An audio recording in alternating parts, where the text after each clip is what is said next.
Bom dia, irmãos. Bom dia, bom dia, bom dia. Seja bem-vindo nessa manhã. Que de fato você possa sair daqui com não apenas mais informações, mas com realidades do próprio Espírito para a sua vida e para o seu caminhar ao longo dessa semana. Nós vamos orar, pedir que Deus nos dê sabedoria, nos dê graça e nos oriente ao longo desse momento juntos aqui. Então, curve a sua cabeça, feche os seus olhos. É provável que a sua semana tenha sido corrida, assim como a minha. Muitas situações foram enfrentadas, muitas emoções foram vividas. Peça que o Senhor tranquilize o seu coração nessa manhã. Aquiete as vozes que constantemente falam à sua mente e ao seu coração. Aquiete o seu coração na presença do Senhor nessa manhã, de modo que você possa ouvir aquilo que Ele tem a falar a você nesse período aqui.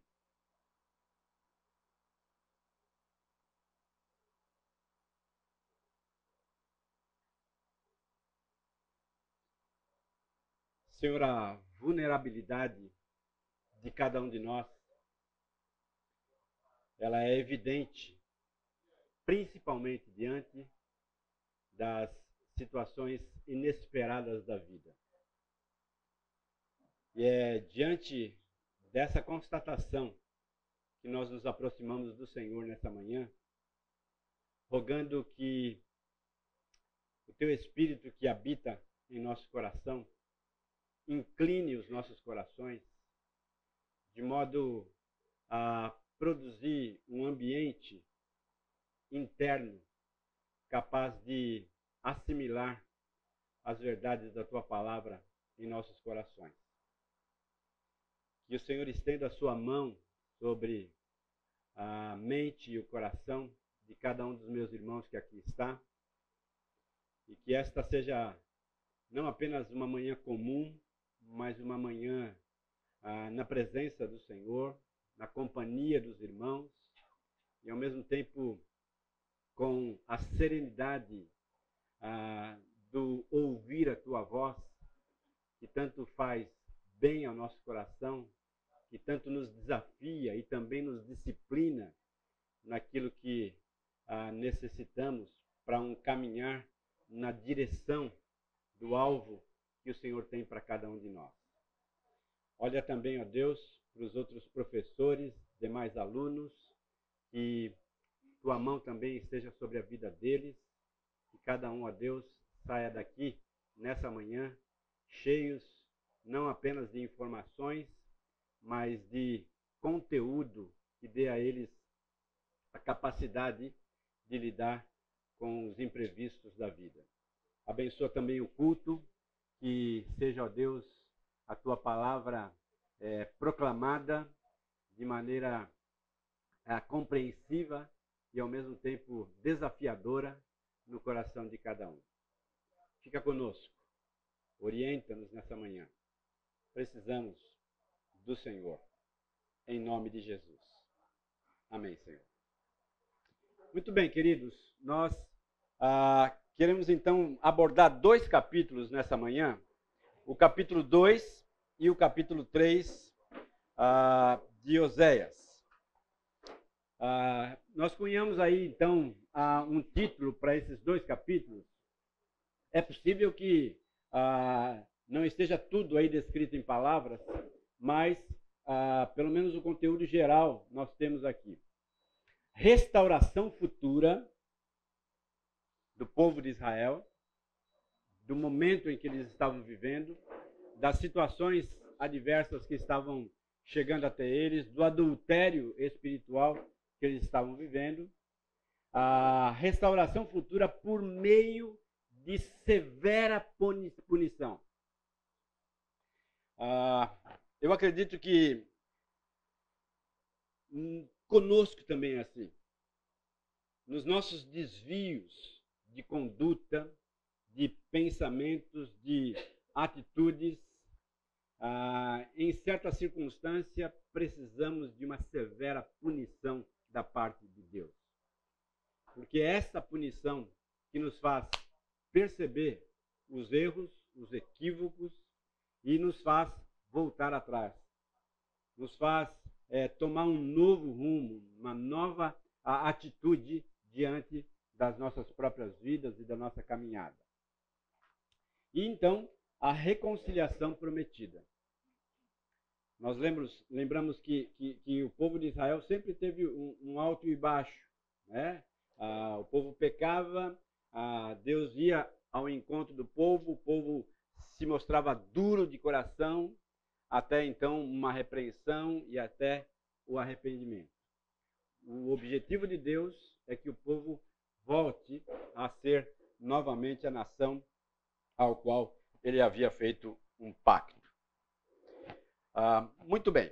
Oséias capítulo 2. Vamos ler aqui o início, pelo menos, do capítulo 2.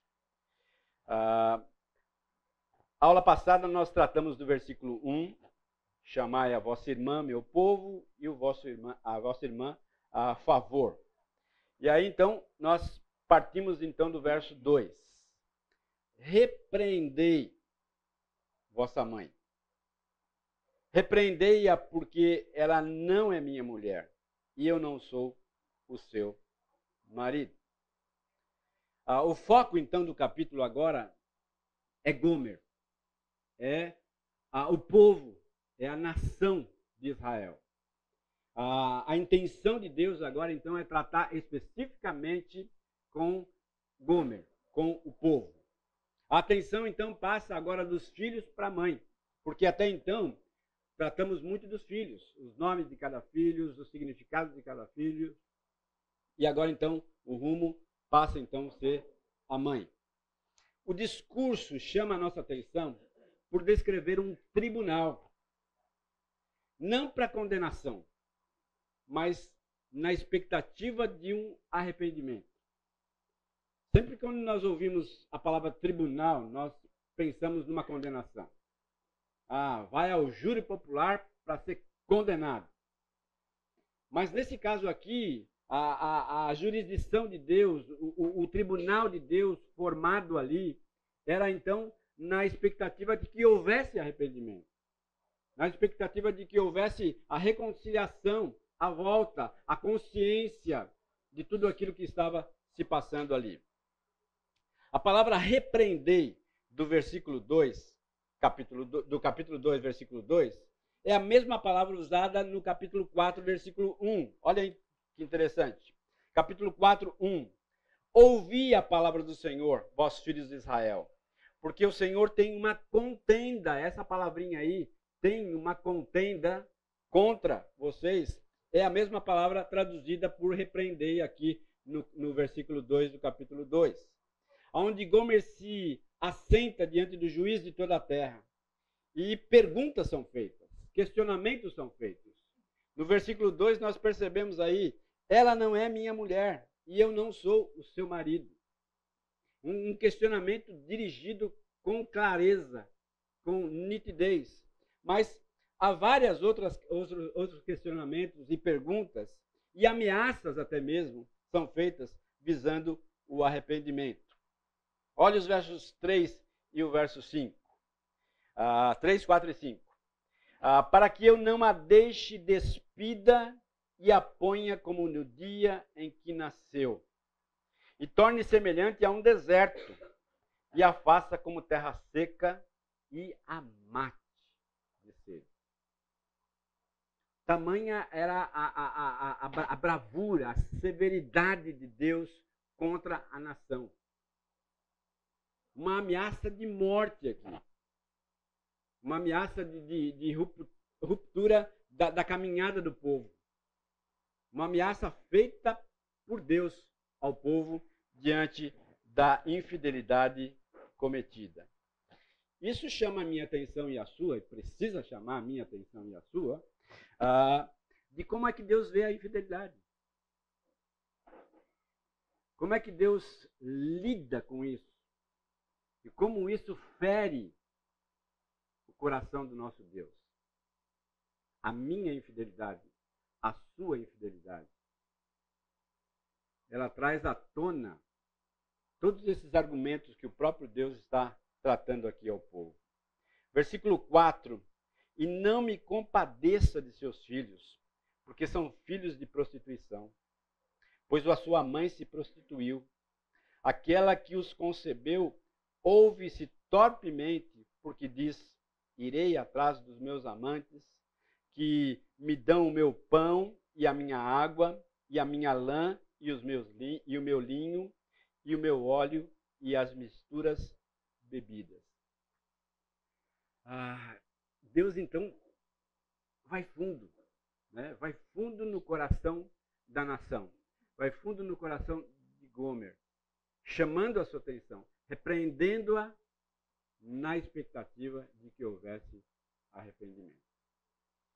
Agora, se nós formos pensar claramente, nós muitas vezes achamos que o excesso de dureza pode reverter numa outra atitude ou num outro comportamento.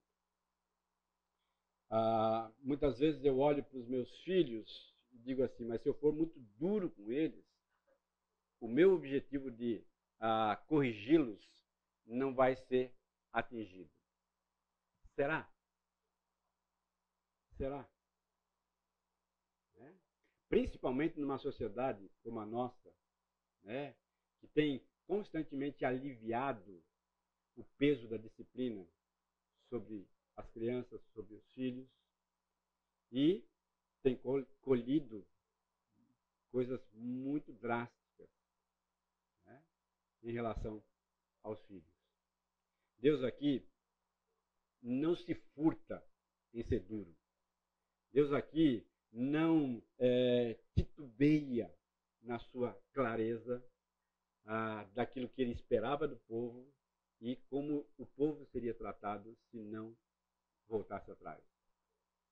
Isso me ajuda mais uma vez a tomar o próprio Deus como exemplo de vida, de comportamento, de atitude para com a outra geração. Até aqui, tudo bem? Quer fazer algum comentário? Quer acrescentar algo? Não concorda? Fique à vontade. Alguém quer falar? Então vamos lá.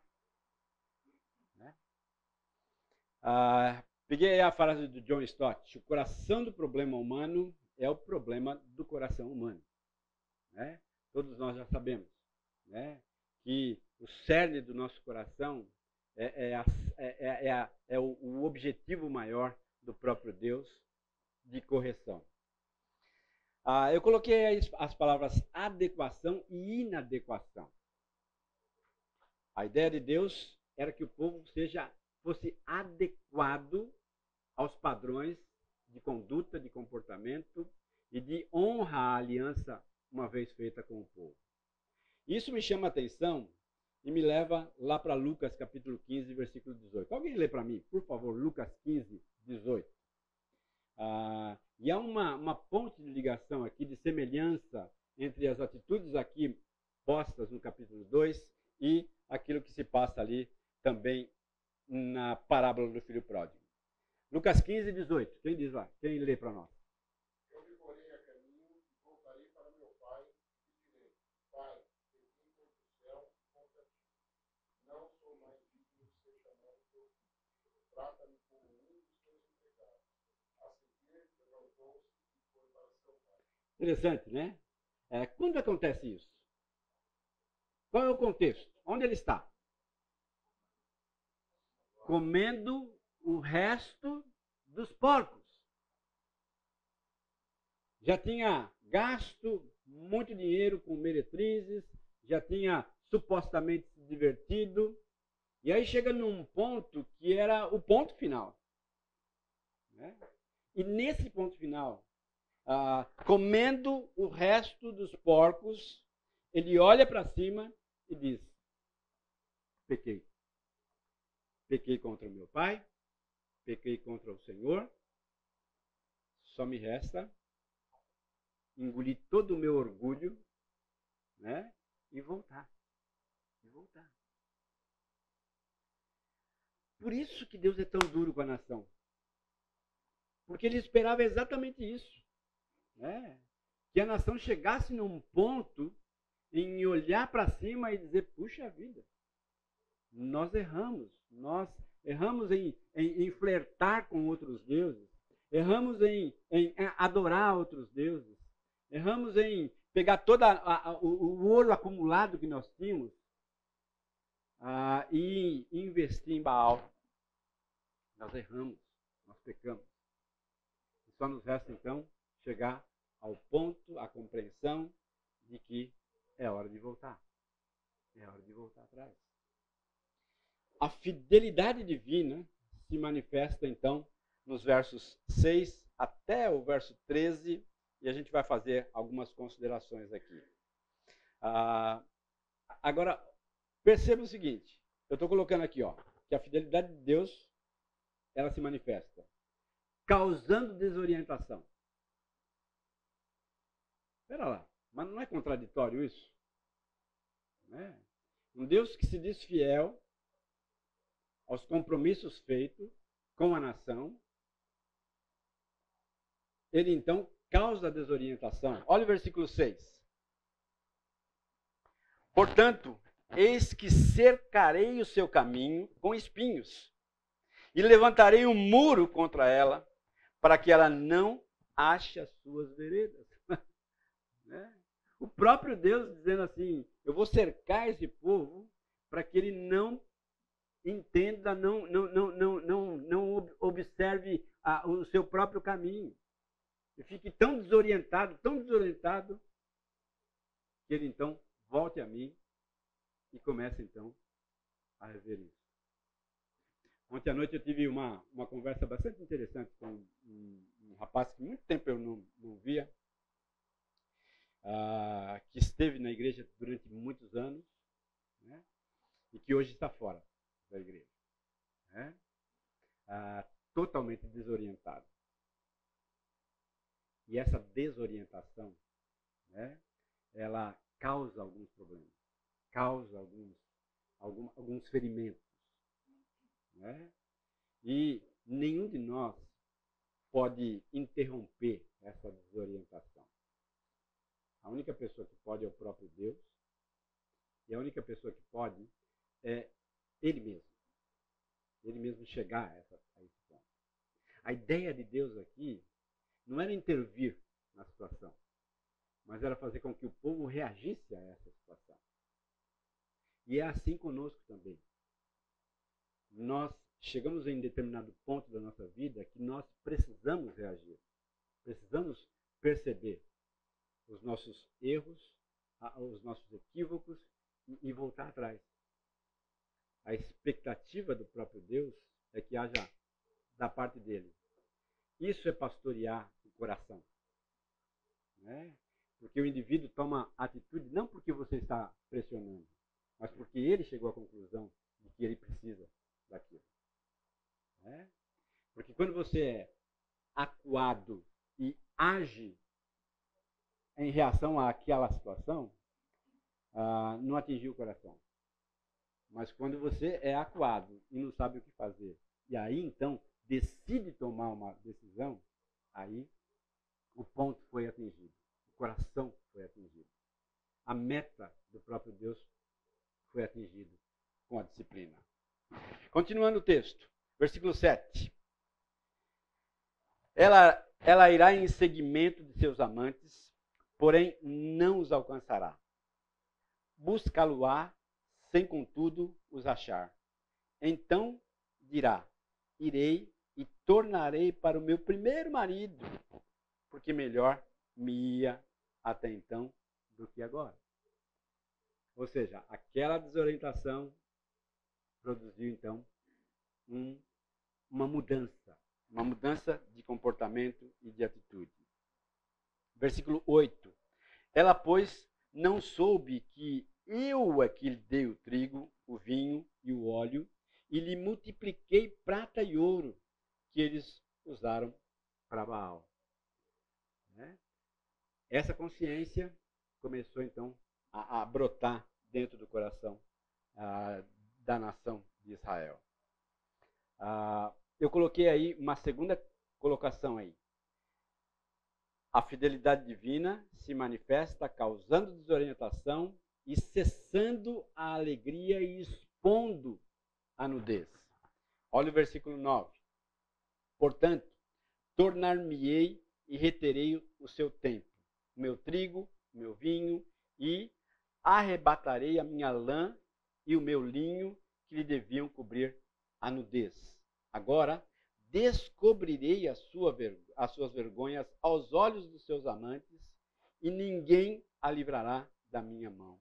Farei cessar todo o seu gozo e as suas festas de lua nova, e os seus sábados e todas as suas solenidades. Devastarei a sua vida e a sua figueira, de que ela diz: esta é a paga que me deram os meus amantes. Eu, pois, farei delas um bosque, e as bestas feras do campo as devorarão. E aí então, Deus começa a gerar fome e escassez.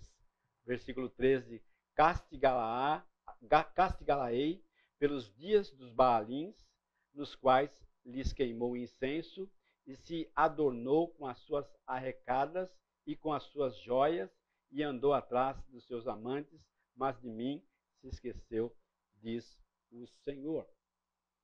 Uma fidelidade tão exacerbada, tão exagerada, ao ponto de causar desorientação, de cessar toda a alegria, todo o contentamento do povo, expor a nudez e gerar fome e escassez. O propósito de Deus sempre foi o coração da nação. Sempre foi o coração de Gomer aqui representando a nação. Dos versos 14 até o verso 23, nós começamos então a perceber o quanto essa fidelidade de Deus começa a se manifestar. Eu coloquei aqui Vale de Acor, que está descrito aqui no versículo 15 do capítulo 2. Lembra o que aconteceu no Vale de Acor? Josué capítulo 7, versículo 26, o pecado de Acã. Né? Aquele local foi marcado pela revelação de um pecado, né? E pela disciplina daquele pecado. Né? O Saramago diz assim: para que serve o arrependimento, se isso não muda o que se passou? O melhor arrependimento é simplesmente mudar. Me parece que essa frase, ela me ajuda com clareza. Muitas vezes eu entendo que eu não consigo mudar o passado. Eu não consigo mudar aquilo que passou. Não consegue mesmo. Né? Não é o seu arrependimento, uma manifestação de um pedido de perdão que vai mudar o passado. Não vai mudar o passado. Mas vai provocar uma mudança de comportamento. E é essa provocação no coração é que era o objetivo de Deus, a meta de Deus. Provocar tanto o coração do povo ao ponto que houvesse uma mudança. Mas uma mudança não apenas de comportamento, uma mudança de mentalidade. Eu coloquei aí a palavra metanoia, né? Conversão, arrependimento, nova mentalidade, uma cultura do céu, uma cultura divina. É essa a ideia de Deus, né? A provocar tanto o povo ao ponto do povo, então, tomar uma atitude e mudar o comportamento, mudar a maneira de agir diante daquela situação. Tudo bem? Alguém quer falar? Não? Tá. Então vamos lá. Versículo 14. Portanto, eis que eu a atrairei e a levarei para o deserto e lhe falarei ao coração. Então, o objetivo de Deus, coração, uma mudança interior, uma mudança do coração. Versículos 15 em diante. Alguém lê para mim aí, por favor.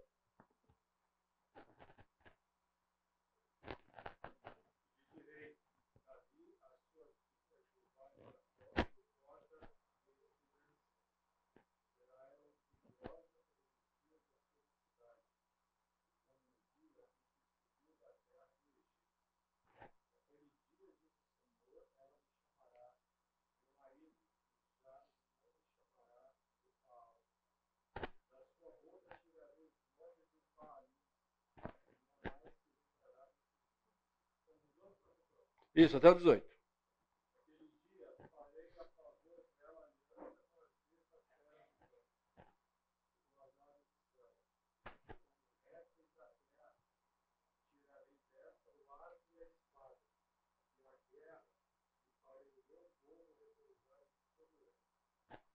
Lembra aquele ciclo de julgamento e de salvação? Se inicia, então, essa etapa aqui na vida do povo. A partir dos versos 19 e também 20, revela aqui a intensidade do desejo de Deus em ter novamente a nação ao seu lado como esposa fiel. E aí os versos 19 e 20 trazem aí à tona essa expressão, desposar-te-ei. Olha lá, 19, desposar-te-ei comigo para sempre. Então, eu quero novamente ter esse povo reconciliado comigo, casado comigo, e isso é para sempre. Isso é uma postura minha com o povo, em honra à aliança feita no passado, para que então o povo entenda que esta é uma maneira definitiva, casamento é para sempre. Ponto. Um pouco mais adiante. Desposar-te-ei, ainda no versículo 19, comigo em justiça, em juízo, em benignidade e em misericórdia. Novamente, os pactos da aliança feita no passado que tornam à tona nesse ponto aqui. Então, é um casamento definitivo que eu quero com esse povo. É um casamento que vai ser feito em justiça, em juízo, em benignidade, em misericórdia. E, finalmente, versículo 1, naquele dia eu serei, versículo 20, melhor. Desposar-te-ei comigo em fidelidade da minha parte para com esse povo. Novamente, eles precisam saber que eu sou fiel a eles. Qual é o objetivo? Conhecerás ao Senhor. Todo esse movimento da parte de Deus em resgatar o povo era para que o povo conhecesse. Mas espera lá, o povo não o conhecia? Provavelmente conhecia. Mas não conhecia em profundidade como deveria conhecer. Algumas vezes nós nos surpreendemos conosco mesmo, porque nós declaramos que conhecemos a Deus, mas quando as coisas começam a apertar para o nosso lado, nós titubeamos. Eu recebi aqui uma frase da nossa irmã ali, que eu acredito que faz muito sentido. Você não mencionou aqui o livro, essa frase, por favor, fala para a gente qual é o livro. Abaixo da Ansiedade. Isso. Do John MacArthur, Abaixo da Ansiedade. Ele diz assim: cristãos que vivem ansiosos creem que Deus pode redimi-los, quebrar as algemas de Satanás, tirá-los do inferno, conduzi-los ao céu, colocá-los em seu reino, dar-lhes vida eterna, mas não acreditam que ele possa supri-los nos próximos 2 dias. Quer dizer, eu acredito nas coisas mais grandiosas do cristianismo. Deus me livra das mãos de Satanás, que Deus me dá vida eterna, que Deus me coloca no seu reino. Acredito piamente nessas coisas. Mas quando eu enfrento 2 dias de dificuldade, eu tenho dificuldade de crer que Deus pode me socorrer naqueles 2 dias de dificuldade. Esse absurdo acontecia com a nação de Israel. Acontece conosco. Porque nós somos frágeis, vulneráveis. Quando as dificuldades batem à porta da nossa casa, parece que há uma desconstrução da nossa própria fé. Nós não conseguimos lidar com aquela situação.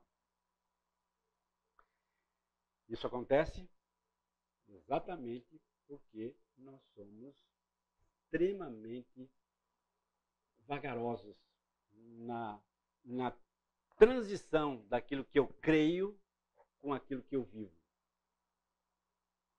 E essa transição, ela precisa acontecer constantemente, diariamente. Eu não posso acordar pela manhã, orar, entregar a minha vida nas mãos do Senhor. E aí, então, dali 2 horas, 3 horas que as coisas começam a acontecer, eu, então, perco o rumo. E me esqueço daquela oração feita, de que tudo está nas mãos do Senhor. Tudo. Absolutamente tudo. As coisas boas, as coisas não tão boas, as coisas péssimas, estão nas mãos do Senhor. Crer nessa verdade precisa nos ajudar a caminhar com mais leveza ao longo da nossa jornada. Conhecimento. Esse é fundamental para o resgate do relacionamento quebrado. Conhecer a Deus, continuar conhecendo a Deus e partir em uma trajetória de conhecer a Deus me ajuda a me conhecer, a conhecer a minha própria fragilidade e ao mesmo tempo conhecer a grandeza, a bondade, a graça e a misericórdia do Senhor sobre a minha vida. Como é que está a sua caminhada de conhecimento de Deus? Está reservada e em estanque no domingo? Ou ela tem sido alimentada ao longo da semana? Um dos desafios que nós fizemos inicialmente aqui é para que você lesse o livro de Oséias. 1, 2, 3, 4, quantas vezes, o número maior de vezes que você lê, mais verdades você vai assimilar. Então, não perca essa direção. Continue a alimentar o seu coração ao longo da semana. Queria parar um pouquinho aqui e pedir para que alguém orasse por nós. Orasse para que Deus nos ajude a sermos, a percebermos esse exagerado amor de Deus e essa maneira tão drástica que Deus nos pune diante da nossa realidade e ao mesmo tempo que haja arrependimento no nosso coração. Mudança de comportamento, mudança de mente em toda e qualquer situação em que eu estiver vivendo. Alguém, por favor, levante a sua voz e ore. Senhor nosso Deus, nosso Pai, nós te louvamos, Senhor, e engrandecemos e agradecemos a Ti por tão grande salvação, Senhor, fruto do Teu amor, da Tua misericórdia para conosco. Te agradecemos por poder olhar o livro de Oséias e identificar, Senhor, a grandeza da Tua misericórdia, Senhor, expressa em condições ao povo de Israel e também porque por momentos eu me vi na mesma situação e comportamento, Pai de momento. Senhor Deus, queremos te pedir a Tua orientação, o Teu cuidado, que o Teu Espírito nos instrua até uma vida de constante conhecimento daquilo que lhe agrada e de constante obediência, Pai.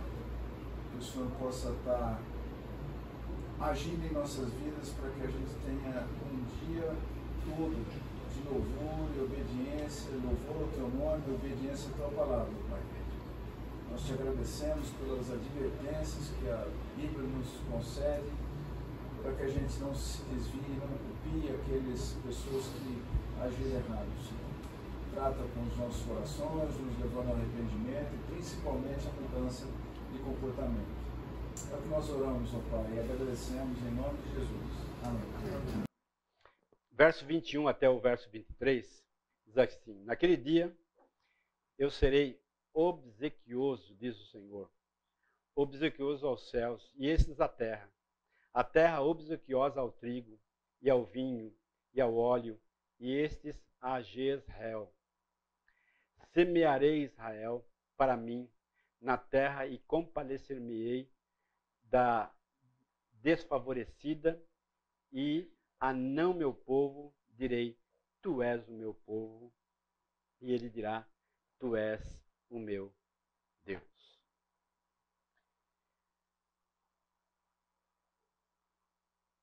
Oséias era uma espécie de outdoor para que toda a nação enxergasse o quanto Deus é fiel, independente da infidelidade da nação de Israel. Gomer, nação de Israel, volta para mim, eu te amo. A família de Oséias era esse outdoor, para que toda a nação pudesse olhar para aquilo, para aquele absurdo daquela situação, e pudesse perceber o quanto Deus os ama, o quanto Deus estava de braços abertos para recebê-los novamente, o quanto havia um passo de Deus na direção do povo para desconsiderar toda a infidelidade, perdoar o povo e restaurar o povo para si mesmo. Era esse o ambiente estabelecido ali, para que a vida de Oséias pudesse ser estampada por toda a nação, e a nação então pudesse perceber o quanto o nosso Deus é bondoso, misericordioso e desejoso de restaurar novamente o povo. Isso então nos leva a iniciar lá o capítulo 3. No capítulo 3 fica claro que um casamento exige, porque também oferece, aquilo que não é nada fácil e nem transitório. Aqueles que são casados aqui podem testificar a verdade disso. Casamento é uma bênção, sem sombra de dúvida, né? Mas o casamento ele oferece, mas ele exige. Há exigências e há oferecimentos. E é essa dinâmica que nós conseguimos perceber nesse movimento de Deus a partir dessa etapa aqui. Está claro para todos nós que o livro de Oséias ele chama a nossa atenção para a nossa própria infidelidade, mas chama a nossa atenção também para a forma com que Deus trata a nossa infidelidade e os objetivos de Deus de reconciliar as nossas vidas. Nós estamos falando que casamento é uma relação de exigência e de oferecimento, assim como é o casamento entre um homem e uma mulher, é também o casamento entre Deus e a nação de Israel, e deveria também ser o casamento de Gomer com Oséias. Uma relação de oferecimento, mas também de exigências da parte um e da parte do outro. Ficaríamos impressionados com a descoberta de Oséias, de que apesar de toda a infidelidade de sua esposa, ele ainda a amava.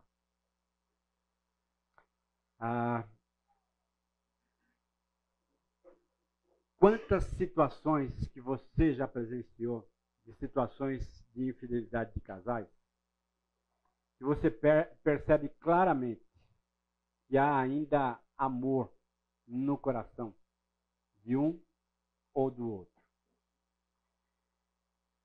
Parece que esse amor ele ficou abalado diante da infidelidade. Ele sofreu um corte, um trauma. Houve uma rachadura, mas ele continua presente ali. Perceberíamos então que o amor de Deus deveria ser assim também. Mas na realidade foi o contrário que aconteceu. Foi o amor de Deus que reacendeu o amor de Oséias quando o Senhor chama Oséias para reconciliar. Você percebe a diferença aqui? não é a percepção do meu amor diante da infidelidade que me faz voltar atrás. Mas é a percepção do amor de Deus que constrange o meu coração a reconciliar. Eu costumo dizer assim para minha esposa: o que me faz não traí-la é o amor que eu tenho por Deus e o temor que eu tenho dele. Porque eu sei que o meu movimento em traí-la ofenderia a Deus. O que sustenta um casamento não é o amor do homem para com a mulher, mas é o amor de ambos direcionados a Deus, que os ajuda a manter a aliança, que os ajuda a manter a fidelidade, que os ajuda a manter os pactos e o compromisso feito um dia perante tantas pessoas. E é isso que precisa sustentar a minha vida, é isso que precisa sustentar a sua vida também em relação à minha conversão. Aquela profissão de fé que eu faço perante a igreja, que aqui no nosso contexto é gravada, né? Precisa ser mais um elemento que me faça fiel a Deus. Por perceber o quanto Deus me ama e o quanto Deus está disposto a agir em meu favor, em minha vida e em minha conduta. Alguém quer falar? Você é capaz de dar um exemplo disso que nós estamos falando aqui? Você é capaz de perceber um exemplo na sua própria vida que te fez pensar 2 vezes antes de agir? Porque você disse assim: Deus me ama e isso não vai agradá-lo, e eu vou então deixar passar esse ímpeto pecador do meu coração e tomar uma atitude diferente. Isso acontece com jovens, isso acontece com casais, isso acontece com todos nós. Parece que há um momento específico onde eu venço a tentação. Onde eu venço aquele ímpeto em pecar. Recentemente, falando a jovens, eu disse assim que masturbação é assim, uma fração de segundos, onde você decide ir adiante ou não. E é essa fração de segundo que precisa estar aberta à ação de Deus. E é exatamente assim com tudo na nossa vida.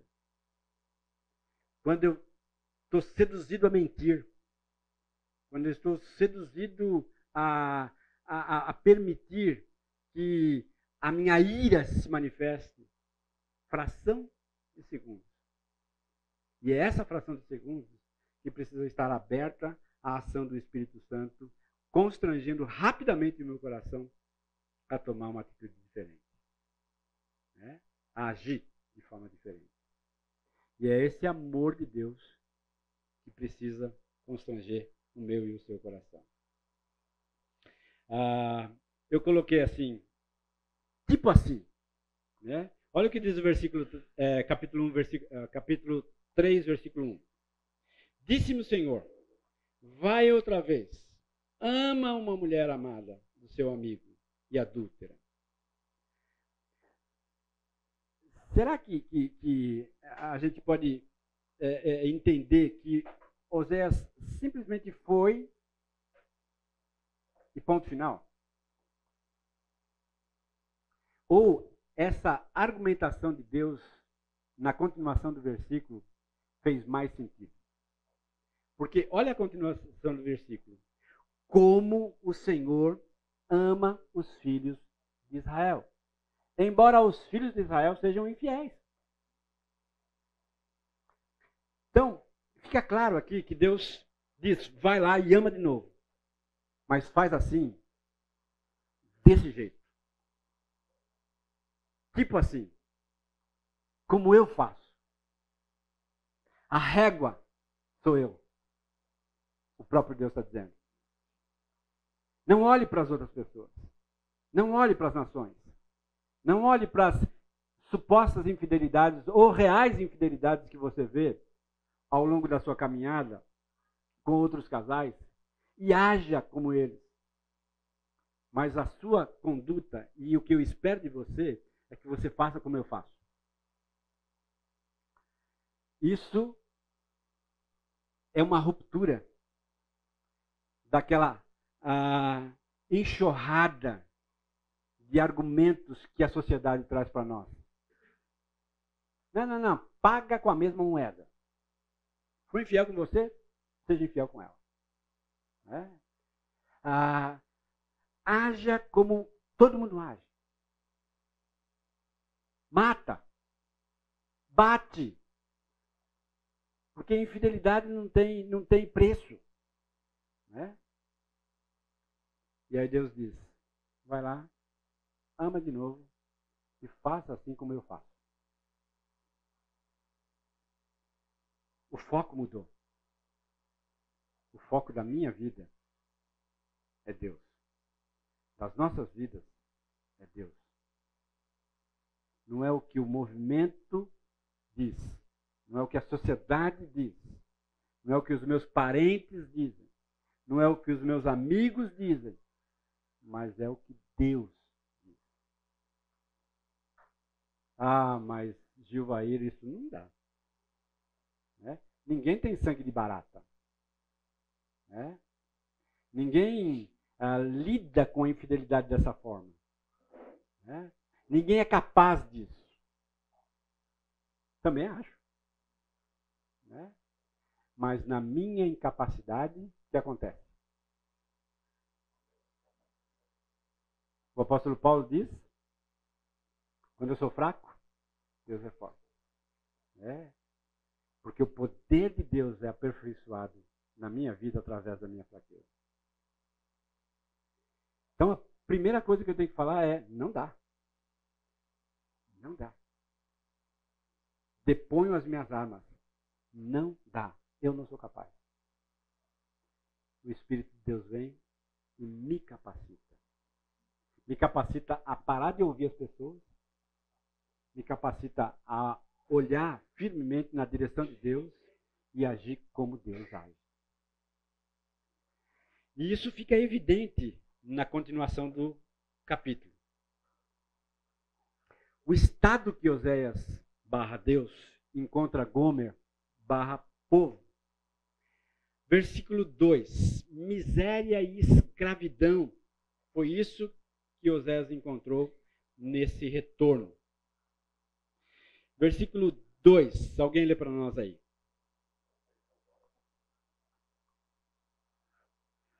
E a comprei para mim por 20 peças de prata, em ouro pesada, e meio ouro pesado.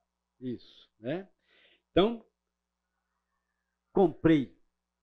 Comprei significa que havia uma relação de escravidão dessa mulher na mão de uma outra pessoa.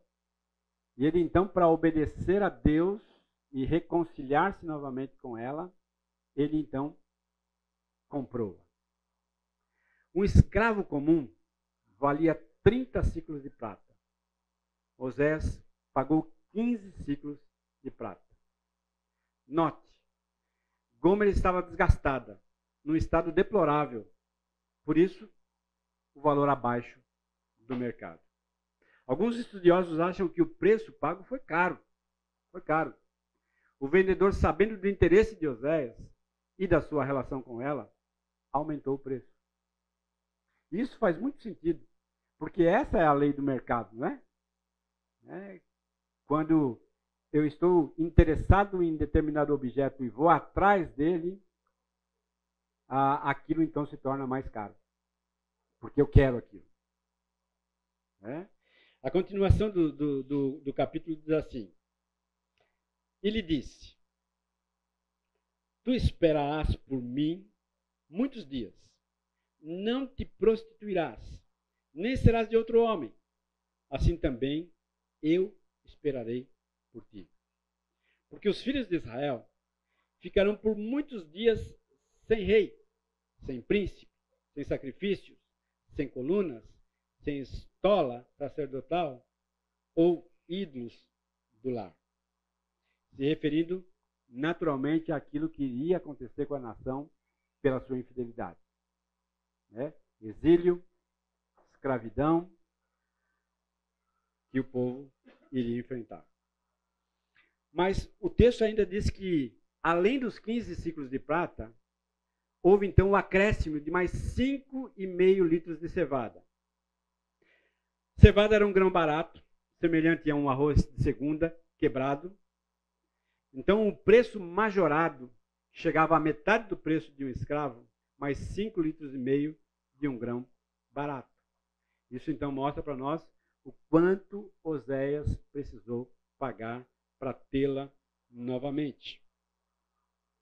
Versículo 5. Depois a tornarão aos filhos de Israel e buscarão ao Senhor seu Deus e a Davi, seu rei, e nos últimos dias, tremendo, se aproximarão do Senhor e da sua bondade. Algumas lições que eu posso tirar desse trecho. Grande lição 1. Deus não nos trata segundo os nossos pecados, nem nos retribui consoante as nossas iniquidades.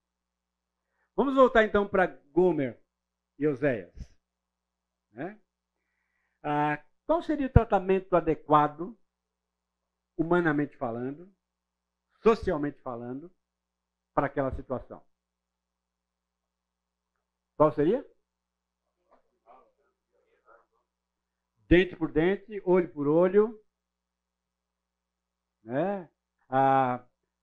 Dureza, afastamento, quebra da família e todas essas coisas que nós conhecemos já de situações assim. Qual era a nossa situação quando Deus nos encontrou? Merecíamos o quê? O que a Bíblia diz? O salário do pecado é a morte. É a morte. É isso que nós merecíamos. Nada além disso. Mas Deus não nos trata segundo os nossos pecados, nem nos retribui consoante as nossas iniquidades. Isso é uma postura de Deus. Mas lembra? Tipo assim, precisa ser a minha postura. Eu não posso tratar as pessoas que pecaram contra mim com a mesma situação ou a mesma atitude que elas tiveram comigo. Por quê? Porque isso não mostrará o Deus que dirige a minha vida. Isso não revelará quem é que controla as minhas emoções, o meu comportamento e os meus pensamentos. Porque ao agir da mesma maneira, eu não estarei representando o meu Deus. Oséias representava Deus. Oséias revelava o coração de Deus. Deus espera que eu e você tenhamos também a mesma postura, a mesma atitude, o mesmo comportamento. Pensa aí. Como é que você tem se comportado com o pecado que as pessoas cometem contra você? Tem revelado Deus? Ou tem revelado só mais um prisma do seu próprio coração pecaminoso? Uma segunda lição que eu posso tirar aqui, uma segunda grande lição: a qualidade determina o preço. E o preço da sua vida foi muito alto. O sangue de Jesus Cristo. Por isso que Oséias pagou um preço muito alto para o estado de Gomer. Por isso que Jesus pagou um preço muito alto pelo nosso estado. E o preço que Jesus pagou foi além de toda e qualquer expectativa. Porque foi a sua própria vida. Isso então nos mostra exatamente essa compreensão. A qualidade, ela determina o preço, e o preço da sua vida foi muito alto. O resgate meu e seu foi muito alto. Foi o sangue de Jesus. De uma certa forma, Oséias remete a Cristo. De uma certa forma, Oséias remete àquilo que o próprio Cristo fez por nós, para resgatar a nossa vida, para nos ter novamente próximos, para andar lado a lado com cada um de nós. E esse entendimento precisa me ajudar a lidar com a minha própria realidade espiritual, emocional, física, em toda a minha caminhada. Duas grandes lições que eu não posso esquecer. Deus não me trata segundo aquilo que eu mereço. E o preço foi muito alto. Foi muito alto. Isso precisa valorizar a minha caminhada com Deus. Isso precisa gerar ainda mais amor no meu coração para com Deus. Temor da minha postura, da minha atitude e do meu comportamento para com Deus. Algumas reflexões aqui.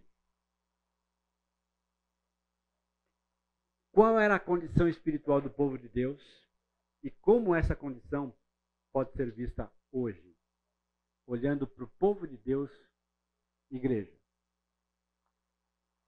Como é que você enxerga a igreja hoje?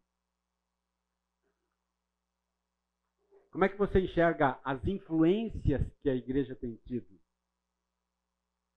hoje na questão infidelidade?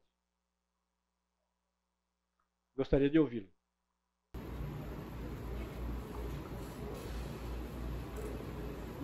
Gil, no meu entendimento, o mundo, o mundo gosta, né? Não se atenta a essa infidelidade. Eles não mostram, né, para os seus seguidores, aquele público em especial, quem eles são de verdade. E é sempre o oposto, né? Essa mensagem de Oséias é antagônica ao que a gente vê em redes sociais e no grande número de igrejas. A gente vê uma massagem de ego que é super valorizada, super estimada. Então, falar que eu sou infiel com Deus não é um discurso aceitável no que eu vejo nas igrejas de hoje em dia. Não é. Não é. Essa é a minha percepção. Sim. Com relação ao contexto cristão. Sim. Verdade. O que mais? A gente tem visto nas igrejas que essa infidelidade, ela simplesmente não é retratada, finge-se que não existe, para não criar exatamente esse confronto com o que deve ser.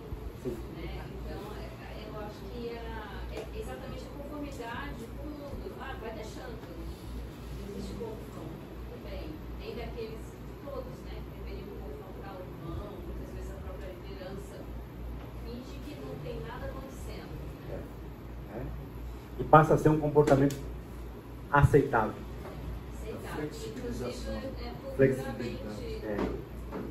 Flexibilização da infidelidade. Inclusive, eu creio que até a cultura da própria cidade em si, região, né? Por que eu falo isso? Porque, assim, tem uma região, a família é do Rio. Não que aqui não seja, não tem isso, mas eu vejo que uma família, ela, com os filhos, adolescentes, jovens, umas coisas assim que tudo bem, ela está tão incorporada a algumas coisas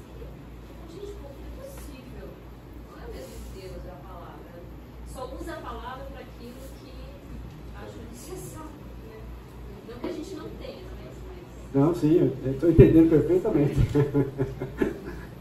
Uma preocupação, ainda que a liderança da igreja, nós estamos falando de igreja de uma maneira genérica, Sim. seja responsável pelo zelo do corpo.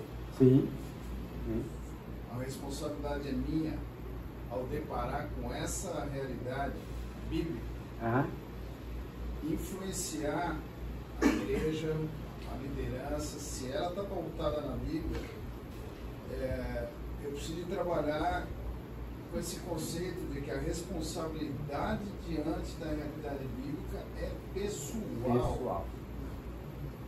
Eu não tenho como chegar no Senhor e falar assim, a igreja que eu frequentava era assim, os caras deixavam, toleravam. Não, eu tenho conhecimento, está muito claro. Se eu devo ser fiel, o que caracteriza a minha infidelidade para com o Senhor? Isso traz a responsabilidade para mim. E é interessante o que você está falando, a gente vai tratar no capítulo 4, né? Que é a infidelidade da liderança, né?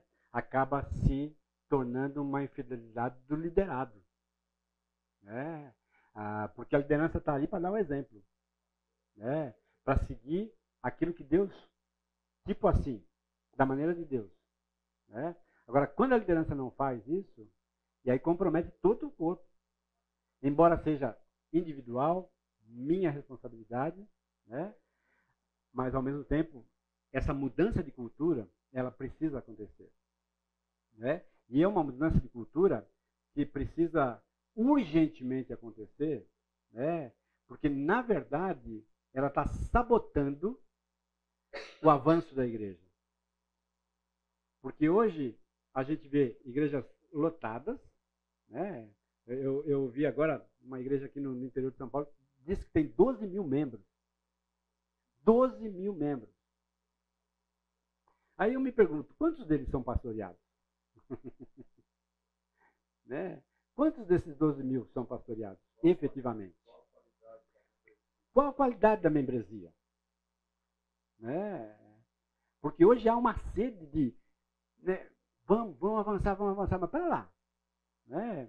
A gente vê aqui no nosso próprio contexto o quanto é difícil, né, você imprimir qualidade espiritual na vida das pessoas. E quantas ferramentas que nós temos para isso. Né? Não é fácil, não é simples. A gente vê pelo nível de compromisso, começando pelas finanças da igreja, a porcentagem de famílias que literalmente se comprometem ou entendem o que é uma contribuição a partir, vamos falar da nossa igreja, não vamos falar das outras. Claro. Só se olhar todo mês, daí tem a porcentagem de famílias que se comprometem, que não dá nem 50%. Sim. Então a gente às vezes olha por fora, mas vamos olhar para dentro e avaliar qual é a nossa consciência e olha o nosso nível, assim, no padrão geral de ensino, de doutrina, que tem essa igreja. E aí, por aí abaixo. Não, é isso mesmo. Embora haja todo esse oferecimento, há pouco desejo dele, né, de assimilar efetivamente e de colocar isso em prática. Né? Nós estamos fazendo aqui uma avaliação da nossa própria conduta como igreja, né, e da conduta das igrejas que a gente vê. Né? E é uma realidade. E faz eco no livro de Oséias. Né? Uma segunda colocação aí que eu coloco, ó, como a palavra pode nos ajudar a detectar os sinais de infidelidade crescendo em nossas vidas? Como é que o meu zelo pela palavra pode me ajudar a perceber os resquícios de infidelidade, as raízes de infidelidade na minha vida e corrigir isso? Como é que você responderia a isso? Estudar a palavra de forma mais profunda e fazer uma aplicação, né? Porque muitas vezes a gente medita num texto como se serviria para o Jovaí ou qualquer outro. Né? O que aquele texto está falando para mim. Isso. Né? Agora eu estou estudando, lendo, meditando com a disposição de Então, quando eu pego um versículo que me chuta a canela, não vou para outro, porque esse daqui não está... Peguei um texto errado, alguma coisa assim. Então é personalizar a palavra para mim. É colocar o meu nome lá no cabeçalho. É personalizar o texto de meditação a cada dia para mim. Para mim. Isso vai me ajudar a perceber a infidelidade crescente na minha vida e a bloquear isso, corrigir isso e tomar uma nova postura, uma nova atitude. O que mais? Tem uma frase muito interessante que eu acho que a gente fala assim, eu vou ler a palavra, mas que na realidade a gente deve deixar a palavra nos ler, nos mostrar aquilo que a gente olha e fala, esse aqui sou eu. Sim. Essa aqui sou eu preciso Deus. E isso exige de mim o quê? Humildade. Deixar a arrogância de lado, deixar o orgulho de lado. E ser humilde diante da palavra. Completando o que a Cláudia falou, eu ia falar da hipocrisia dentro de nós mesmos. A gente vê o outro falando grosso com a gente, tratando a gente mal, e quando eu me pego, às vezes eu também estou sendo bem no sentido da palavra, e olha o que eu fui fazer, eu fico criticando o outro, mas eu mesmo como cristão não dou testemunho de algumas atitudes minhas do dia a dia, então é recorrente isso, né? Sim. Sim. Pois não. Às vezes eu acho que as pessoas tentam encarar o crescimento na palavra como simplesmente uma coisa, um hábito puro e simples, mas dá-se pouca importância ao entendimento devido. As pessoas não dependem, a vida delas não está pautada em realmente entender porque aquilo é importante. O entendimento é meio deixado de lado. É difícil, então deixa passar. E aí não se esforça, não se dedica por um tempo de qualidade, efetivamente. Se torna-se uma coisa mecânica. Sim. Eu já vi muita cultura de igreja das pessoas, eu estudo a palavra todos os dias, só que você vê ali em como aquilo frutifica na vida das pessoas, não produz os frutos de paz, harmonia e crescimento espiritual, e vocês perguntam, por quê? Aí você vai ver, as pessoas leem as coisas, mas tanto faz, tem que ler só. E até um volume grande, conhecem nomes, conhecem coisas, mas não tem aplicação. As pessoas realmente não se importam com o entendimento devido. A personalização não acontece, entre outras coisas também, porque ela não entende e não quer entender. E o excesso de conhecimento muitas vezes torna a arrogância, né? Torna a arrogância. Se não posto em prática, torna a arrogância. Então, a terceira colocação aí, de quais formas nós podemos agir diante das demonstrações do amor leal de Deus para com as nossas vidas. O que você acha que Deus espera de você diante da sua compreensão do grande amor dele dirigido a você? Qual resposta você pode dar a esse amor? Coração disposto a obedecer a Deus. Amor para com os outros. O mesmo amor ao próximo. Amor para com os outros. Devolver esse amor. O que mais?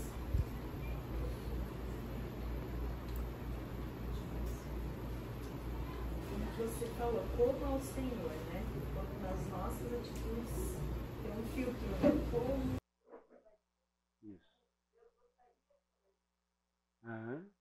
Como ao Senhor. Como ao Senhor. A minha obediência, a minha régua de medir é o próprio Deus, não eu. Tudo isso vai naturalmente ser resposta do grande amor que eu recebi de Deus e que eu estou devolvendo para as pessoas. Servindo, servindo uns aos outros. Talvez aquela lista de uns aos outros da palavra de Deus seja o retrato da minha resposta a esse amor. Agindo exatamente como Deus espera que eu aja. Nós vamos orar, encerrando aqui o nosso tempo. Senhor, que bom poder olhar para a Tua palavra e extrair dela personificações para minha própria conduta, para minha própria maneira de agir e de reagir às situações às quais eu enfrento. Abençoa teu povo reunido aqui nessa manhã, teus filhos e filhas nessa manhã juntos aqui nesse ambiente. Que teu Espírito constrange os nossos corações a obedecer ao Senhor e à sua palavra, a ter zelo para com aquilo que ouvimos e a responder adequadamente a cada toque que teu Espírito concedeu ao nosso coração. Leva-nos agora, Deus, para os nossos lares. Possamos ter um domingo na companhia dos nossos familiares, em paz, na segurança que só o Senhor é capaz de dar a cada um. Obrigado, em nome de Jesus. Amém.